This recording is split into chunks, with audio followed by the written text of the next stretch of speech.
दोस्तों नमस्कार, मैं के मिश्रा ज्योतिष शोध सेवा संस्थान की तरफ से पुनः हाजिर हुआ हूँ। इस बार बहुत समय हो गया और व्यस्तता कुछ ज़्यादा रही। कुछ इधर कोरोना की वजह से मामला डिस्टर्ब रहा, लिहाजा हम काफ़ी समय वीडियो नहीं दे पाए।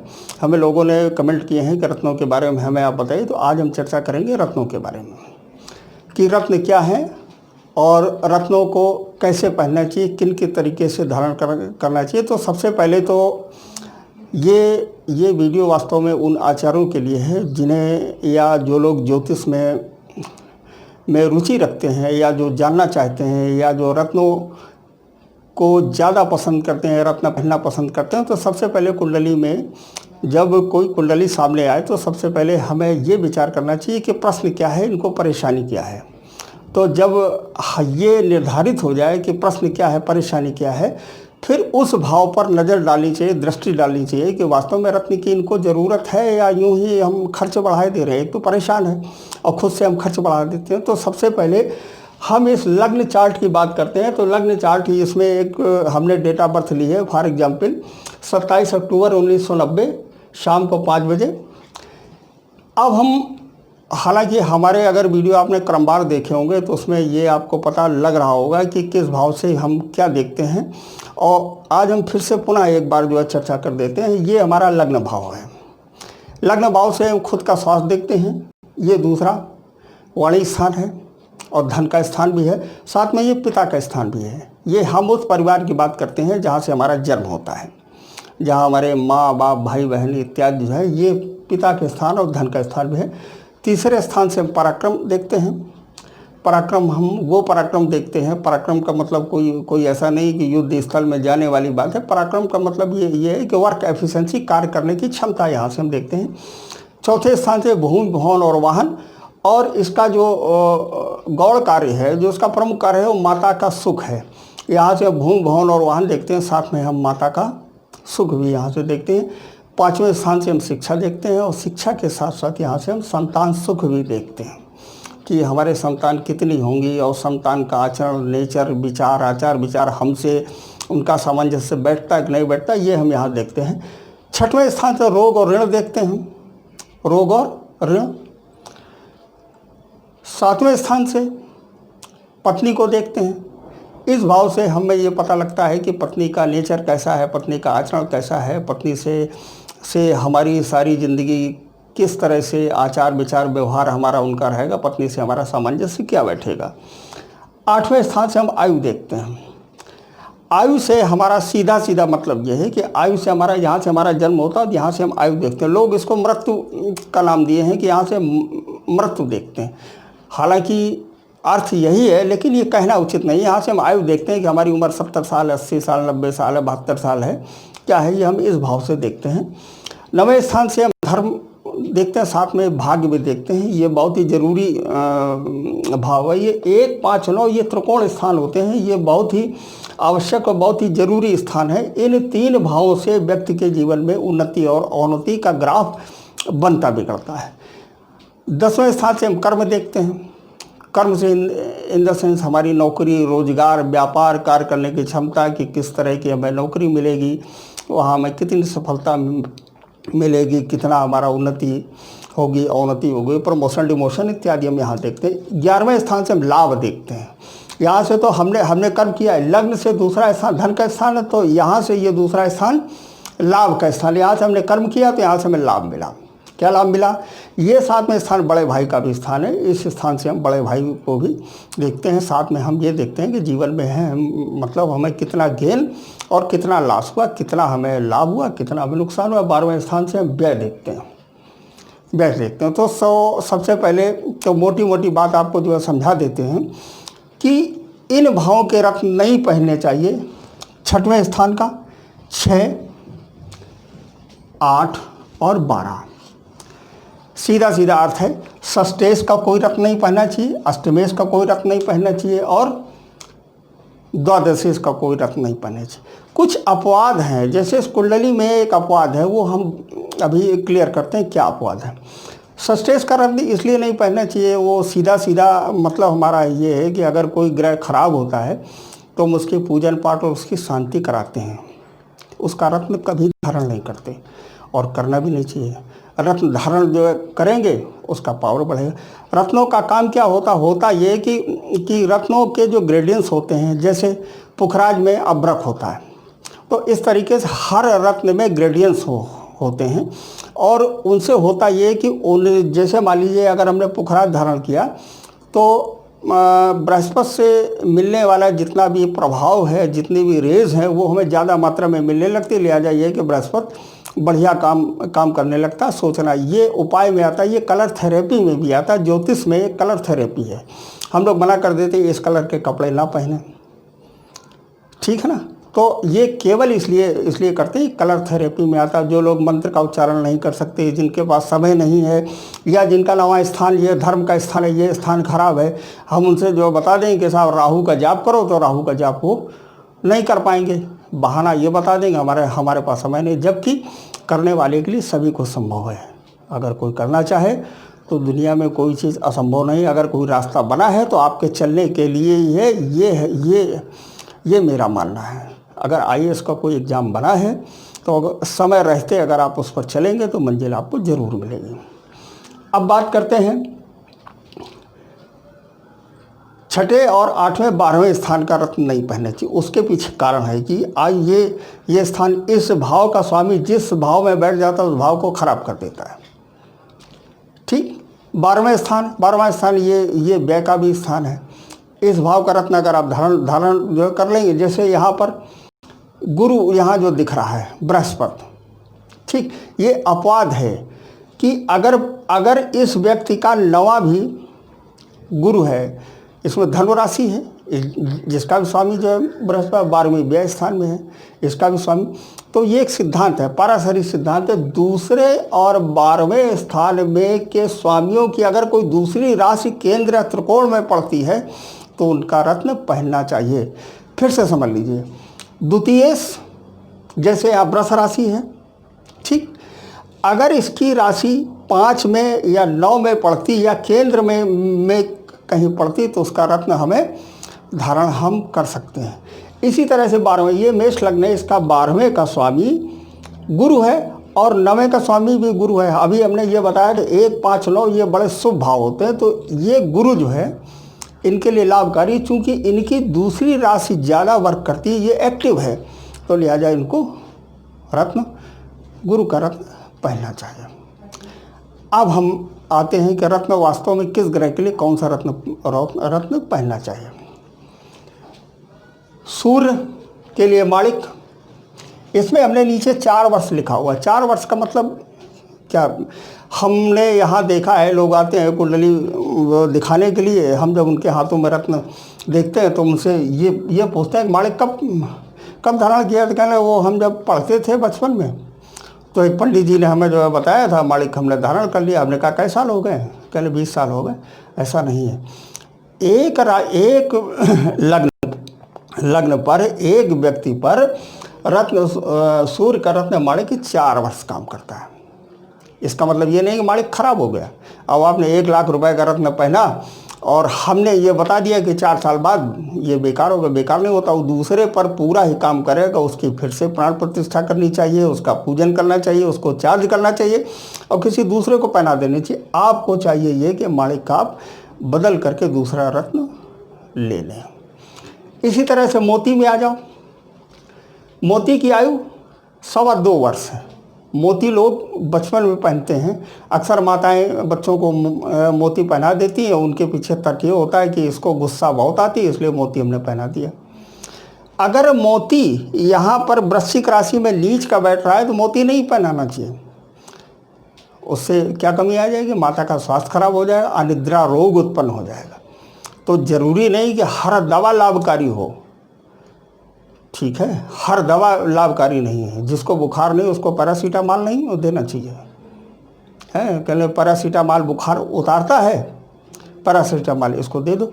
मोती ठीक है, मानते हैं मानसिक शांति, चंद्रमा मन से हो जाता है, चंद्रमा मन का कारक है, मानसिक शांति के लिए होता है। लेकिन 6, 8वें और 12वें अगर मोती की कोई राशि पड़ रही है या वहाँ पर चंद्रमा उपस्थित है या वृश्चिक राशि में जो है चंद्रमा नीच का है तो रत्न नहीं पहना चाहिए। हमने जनरल आचार्यों को उल्टा करते हुए देखा है। जो भाव खराब होता है उसी का रत्न धारण करवा देते हैं। ये भाई कौन सा तरीका है? जो ग्रह अच्छा वर्क नहीं कर रहा है उसका रत्न धारण करवा दे, क्या वो अच्छा वर्क करने लगेगा? देखना ये चाहिए कि उस ग्रह से मिलने वाला प्रभाव क्या पड़ रहा है और किन किन भावों पर पड़ रहा है, उसको मजबूत करना चाहिए। जैसे फॉर एग्जाम्पल किसी घर में आतंकवादी अगर घुसे हों, ठीक, आतंकवादियों को तुम सहायता प्रदान करना ये चाहिए कि उस घर के जो अंदर जो सदस्य बंधक हैं उनके ऊपर जो प्रभाव पड़ रहा है उनके पावर को बढ़ाना चाहिए और आतंकवादियों की शांति करना चाहिए। कहने का अभिप्राय ये कि जो ग्रह हमारा खराब है उसकी शांति करानी चाहिए, उसका रत्न नहीं पहनना चाहिए। रत्न उसका पहनना चाहिए जिस उस ग्रह की वजह से जो भाव खराब हो रहा है। मान लीजिए 12वें स्थान में अगर वृश्चिक का चंद्रमा नीच का है तो यहाँ से 7वीं दृष्टि पड़ेगी। 1 2 3 4 5 6 7, ये छठा क्या करेगा? ये रोग ऋण को बढ़ा देगा। तो चंद्रमा की अगर हम शांति करेंगे तो लाभ होगा। हम बीच में रुक गए थे, अब हम फिर से आते हैं कि बुद्ध के लिए पन्ना पहनना चाहिए जिसकी आयु 4 वर्ष है। आयु से मतलब ऐसा नहीं है कि वो केवल 4 वर्ष उस व्यक्ति के लिए काम करता है जो उसको प्राण प्रतिष्ठित करा कर धारण करता है। किसी दूसरे पर वो पूरी तरह से काम करेगा अगर उसे उसका पुनः पूजन करा दिया जाए। गुरु के लिए पुखराज पहनना चाहिए। पुखराज पहनने का बड़ा शौक़ है। आजकल मार्केट में पुखराज के तमाम उपरत्न आ गए हैं। कल पुखराज बैंकॉक का ले लो, पुखराज सलोनी का ले लो, पुखराज की जगह वो क्या आता है पीली धारण कर लो, बड़ा बढ़िया काम करता है। ऐसा नहीं, पुखराज का ग्रेडियंस अभ्रक होता है। अगर रत्न पहनने की क्षमता न हो तो रत्न का धारण न करें। खराब अच्छी क्वालिटी का रत्न ही धारण करना चाहिए, खराब क्वालिटी का रत्न कतई ना धारण करें। अब बात करते हैं शुक्र की, हीरा की। शुक्र के लिए हीरा और एक रत्न ओपेल आता है। ये दोनों रत्न धारण कर, हीरा का नाम आते ही कोहिनूर हीरा की बात सामने उड़ जाती है। कोहिनूर हीरा इस तरह का हीरा है कि जिस शासक के पास रहा उसका अंत हो गया, उसका साम्राज्य नष्ट हो गया। तो लिहाजा हीरा बहुत ही सोच समझ करके पहनना चाहिए। आज एक तो हीरा लोग नहीं पहन सकते, बहुत ही धनी व्यक्ति हो वही हीरा पहन सकता। और हीरे में सबसे बड़ी बात ये होती है, हीरे की जो बनावट होती है वो कौन के आकार की होती है? शंकु के आकार का। और रत्न जब तक शरीर में बॉडी में टच नहीं करेगा तब तक वो 100% लाभ नहीं करेगा। तो लिहाजा हीरा पहनने की सलाह हम नहीं देते हैं। सन के लिए नीलम पहनना चाहिए। नीलम के बारे में बड़ा डर है। लोग ये बताते हैं अरे नीलम उन्होंने पहना, क्या हो गया? कहने साहब उनकी मौत हो गई। ऐसा नहीं है। शनि दंडाधिकारी है। शनि के बारे में अभी हमने शनि के 7.5 के बारे में जो बताया था, तो शनि के बारे में हमने भ्रांति तोड़ी थी कि शनि तो सबसे अच्छा ग्रह है। व्यक्ति के जीवन में 3 ग्रह ऐसे हैं जो परमानेंट परिवर्तन लाते हैं। शनि की जिस समय दशा चलती है तो जैसे किसी बर्तन को धो मांज करके साफ करके रगड़ के चमका देते हैं ना, फिर उसमें पानी भर देते हैं, पीने में बड़ा अच्छा लगता है। वही शनि का काम है। शनि की जिस समय दशा आती है तो करता क्या है कि व्यक्ति के अंदर की जितनी बुराइयां उनको निकालता है। उससे लोगों को परेशानी होती है, उससे लोगों को कष्ट होता है। तो कष्ट तो होगा ही। घर का कोई गार्जियन जब गलत काम करने के लिए डांटेगा तो परेशानी नहीं होगी। यही हाल शनि का है। शनि के लिए नीलम धारण करना चाहिए। नीलम की सबसे ज़्यादा आयु है 5 वर्ष। नीलम 5 वर्ष के लिए होता है। नीलम 5 वर्ष बाद बदल देना चाहिए। इसके बाद में नंबर आता है राहु और केतु। ये कोई ग्रह नहीं है, लेकिन चूंकि लोग पहनते हैं लिहाजा इसके बारे में हम बता देते हैं। ग्रहों के बारे में कहा गया यत् पिंडे तद ब्रह्मांडे। जो ब्रह्मांड में पिंड के रूप में है वही ग्रह है। लेकिन राहु और केतु के बारे में मतलब ये राहु और केतु 2 पॉइंट्स हैं। जब चंद्रमा हमारी पृथ्वी का जहाँ चक्रण करता है, जोड़क पर करता है, तो जो जोड़क को जो 2 बिंदु जहाँ पर चंद्रमा काटता है, ऊपर वाले बिंदु को राहु और नीचे वाले को केतु। कभी हम एक वीडियो राहु और केतु के बारे में यहाँ पूरा चार्ट बना करके बता देंगे, समझा देंगे। राहु और केतु पिंड नहीं है, लेकिन इनका बड़ा प्रभाव पड़ता है। राहु और केतु जिस भाव के साथ में होते हैं उस भाव की ये उत्प्रेरक का काम करते हैं। उसके भाव को या तो बढ़ा देंगे या घटा देंगे। जैसे यहाँ राहु 10वें स्थान में शनि के साथ में, तो ये कर क्या रहे हैं, शनि का ही फल दे रहे हैं और चंद्रमा को एक्सीड कर रहे हैं, चंद्रमा की गति को बढ़ा रहे हैं, मतलब चंद्रमा के प्रभाव को बढ़ा रहे हैं। अब बात करते हैं केतु। केतु के लिए एक रत्न लहसुनिया है। लहसुनिया एक चितकबरा जो रत्न होता है वो पहनना चाहिए। 3 वर्ष बाद ये दोनों रत्न जो है उतार देने चाहिए, माने बदल देने चाहिए और किसी दूसरे को दे देने चाहिए। अब बात करते हैं, चूँकि आज यहाँ बात रत्नों की हो रही है, तो पहले हमने ये बताया कि 6, 8 और 12 भावों के रत्न नहीं पहनने चाहिए। आप लोग नोट कर लीजिए, षष्ठेश, अष्टमेश और द्वादशेश के रत्न नहीं पहनने चाहिए।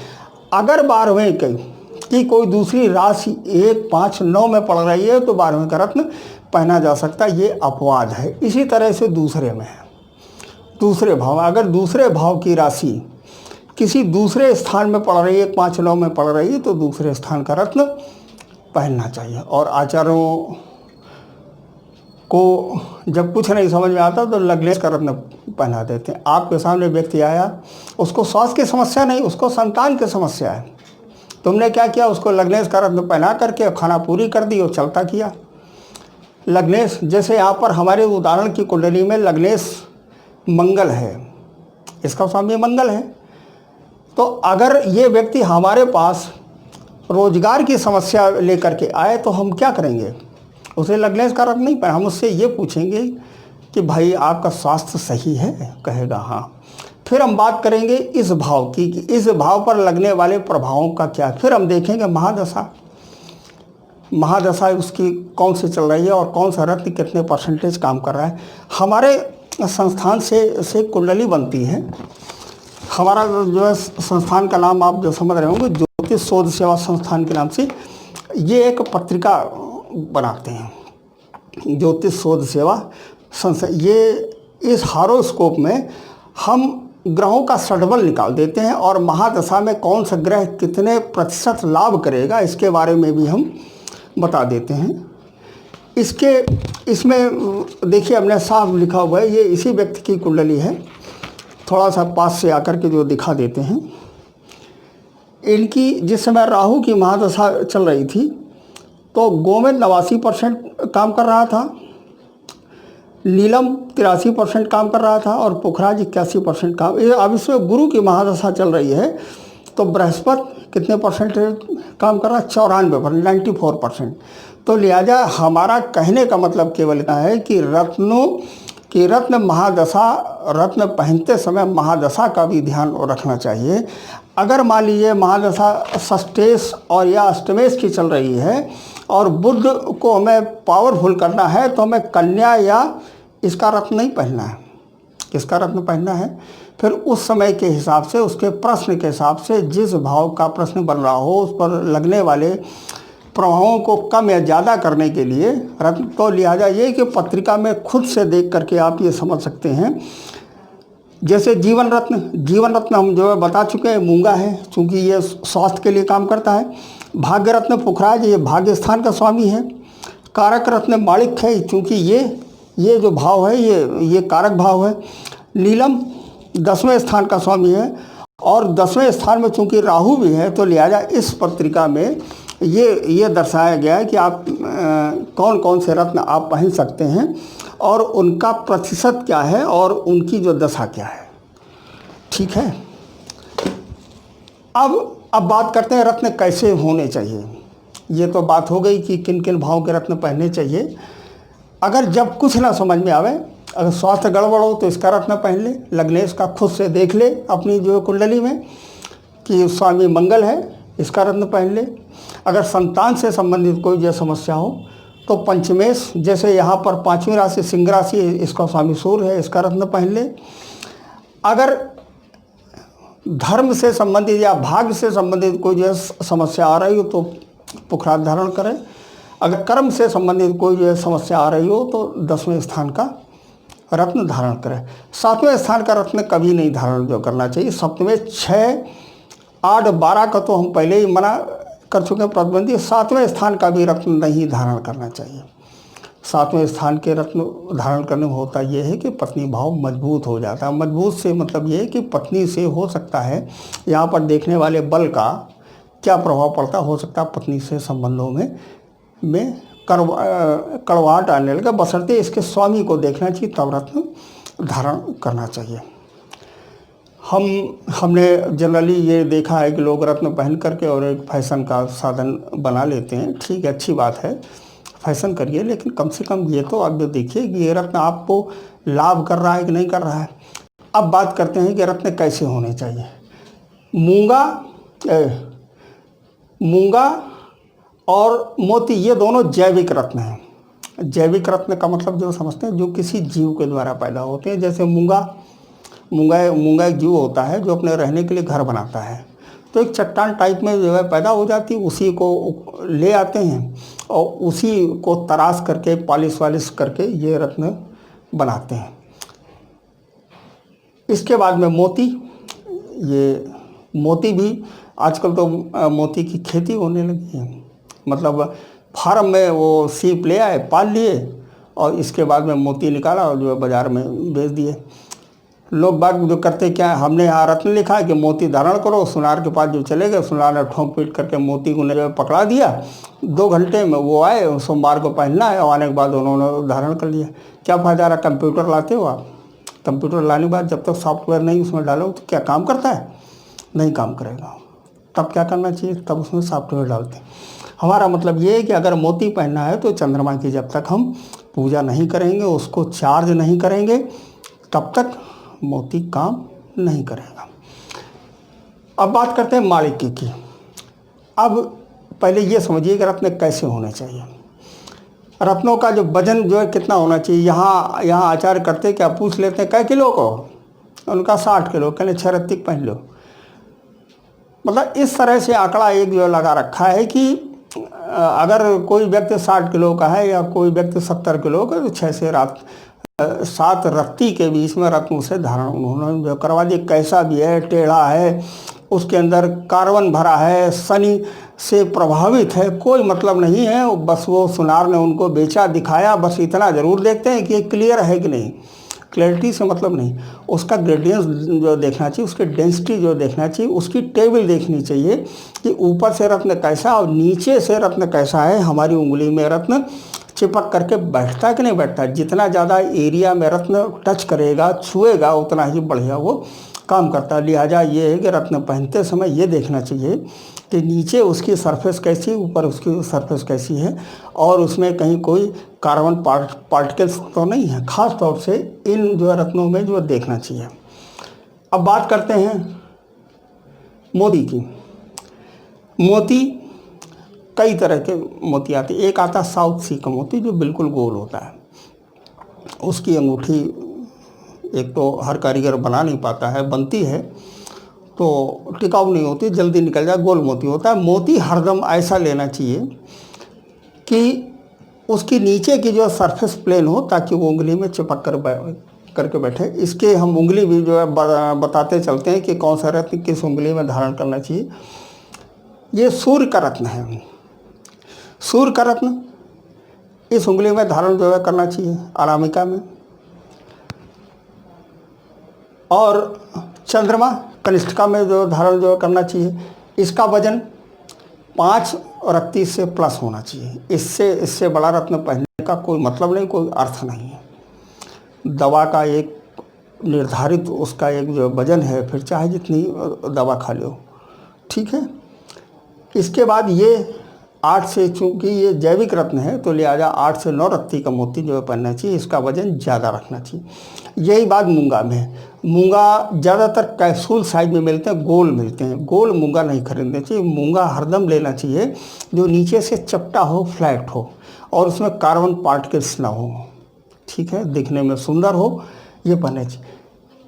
माणिक्य सोने में धारण जो है करना चाहिए। अगर सोने में न व्यवस्था हो तो पंचधातु में जो है धारण करें या तांबे में जो धारण करें। मोती हरदम चांदी में पहनना चाहिए। अब बात करते हैं इसके मूंगा की। मूंगा भी तांबे में धारण जो है करना चाहिए या पंचधातु में। बात करते हैं पन्ना की। पन्ना भी इसी तरह का रत्न होना चाहिए जो नीचे से ठीक हो और इसका रंग सुआ पंखी रंग होना चाहिए, एकदम क्लियर होना चाहिए। पत्थर और कांच में अंतर यही होता है कि जो पत्थर होता है उसमें रेशे होते हैं अंदर, और कांच मेरे से नहीं होते, लिहाजा पहचानना बड़ा मुश्किल। आजकल चाइना भी खूब रत्न भेज रही है, वो बना बना करके केमिकल से बेच रही है, जो इंडिया में खूब बिक रहे हैं। अब बात करते हैं गुरु की, बृहस्पति की। बृहस्पति में अगर पुखराज, क्योंकि ये महंगा रत्न है, हर आदमी के बस की बात नहीं, हमने तो लिख दिया पुखराज। वो आया था बेचारा, उसकी नौकरी नहीं लग रही है, गुरु की तो मैं ठीक करना था, हमने पुखराज जो है बता दिया। तो ऐसी आचारों से हमारा विनम्र निवेदन है कि ऐसी दुकानदारी ना करें, किसी के कष्ट को ना बढ़ाएं। उसे हल्दी की गांठ बता दें। अब हम पहले बात करते हैं पुखराज कैसा होना चाहिए। पुखराज 6 साढ़े 6 रत्ती के आसपास का पुखराज होना चाहिए, क्लियर होना चाहिए, कलर पीला होना चाहिए, एकदम हल्के कलर के रत्न नहीं पहनने चाहिए, पीला होना चाहिए, क्लियर होना चाहिए।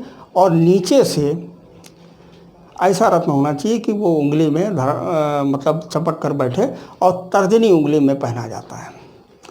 बात करते हैं हीरा के लिए। हीरा के बारे में लोग, हर आदमी जो है जानता है, ख़ास तौर से महिलाएं और जो लड़कियां हीरा की बहुत जो सब आजकल छोटे छोटे हीरों की अंगूठियां बन रही हैं, वो ग्रहों की शांति के लिए तो एकदम बेकार है। अगर हीरा किसी को लिखा गया है तो उसे एक सिंगल पीस में हीरा पहनना चाहिए, और ऐसा पहनना चाहिए कि कहीं न कहीं से वो शरीर में टच करे, अन्यथा ओपल पहनना चाहिए। हीरा 3.5 रत्ती का, क्योंकि ये इसके जो ग्रेडियंट्स होते हैं वो बहुत टाइट होते हैं। इसकी जो संरचना होती है बहुत अंदर से क्लिष्ट और कड़ी होती है। ओपल धारण करना चाहिए, ये जो सस्ता रत्न आता है। शनि के लिए नीलम जो धारण करना चाहिए, नीलम नीले रंग का जो रत्न आता है, ये शनि का रत्न है।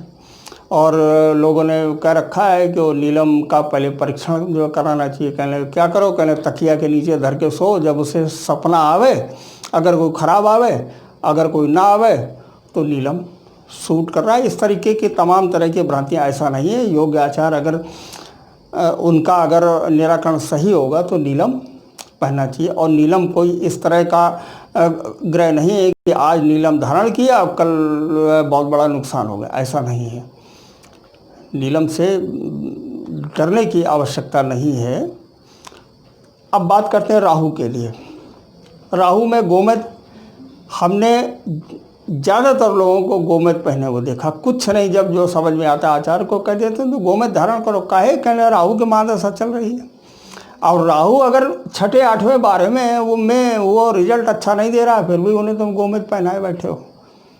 है वो आया था तुम्हारे पास रिलीफ के लिए, आराम के लिए, तुमने अनजाने में उसका ऑपरेशन जो है करना चाहिए था पेट का, तुमने जो है वो कर दिया आँख का ऑपरेशन, मतलब उसमें और एक कष्ट बढ़ा दिया। तो ये सब चीज़ें ठीक नहीं। लिहाजा बगैर जानकारी के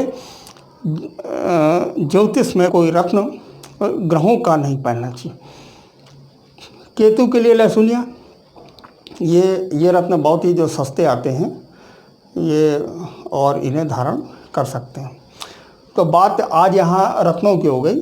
सबसे पहले तो हम ये बताते हैं, जब कोई रत्न न समझ में आवे तो 1, 5, 9 के रत्न धारण कर लेने चाहिए। ये फ़ायदा ही करेंगे, लाभ ही करेंगे।